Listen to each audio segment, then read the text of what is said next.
Problema sa karamihan sa mga bata ngayon, hindi na sila aware sa mga ginagawa nila at ang resulta, hindi na din sila aware na naaapektuhan na pala nito yung kinabukasan nila.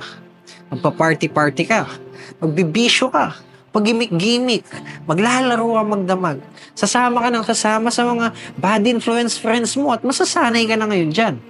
Hindi mo na tuloy alam kung tama pa ba yung pinaggagawa mo. Akala mo lang tama kasi nagiging masaya ka eh. Pero oo, masaya naman talaga yan. Maganda na na-enjoy mo yung kabataan mo. Pero ang tanong, paano ka na kapag dumating na sa puntong natapos na ang panahon para magsaya at wala nang makakasagip sa'yo? Ngayon, pag-isipan mo, o ikaw na nanonood nito, napapaganda ka pa ba sa mga pinaggagawa mo? O napapasama ka na? Kung ako sa'yo, ito na yung oras na dapat sinusuko mo na yung oras para sa mga walang kwentang bagay. Yung oras mo, hindi na dapat yan napupunta sa 8 oras mong paglalaro. Wala ka na dapat oras para manood ng Netflix magdamag. Because time flies really fast. At oras ang pinakamabigat na kalaban sa kahit anong pagsubok.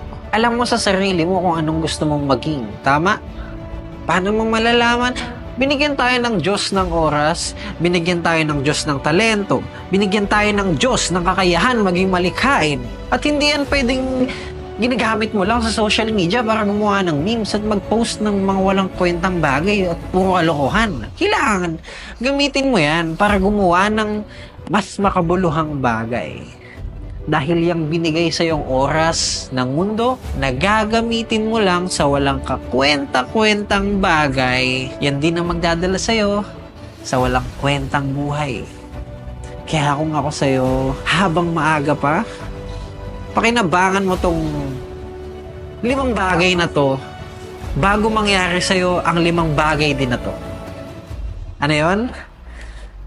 Pakinabangan mo yung kabataan mo bago ka tumanda. Yang kalusugan mo bago ka magkasakit. Yang kayamanan mo bago ka maghirap. Yang free time mo bago ka maging busy. At pakinabangan mo yung buhay mo bago ka mamatay. Nag-iisa lang yan. At kung pinanghihinaan ka ngayon, ako ang buhay na patunay na posible ang tagumpay.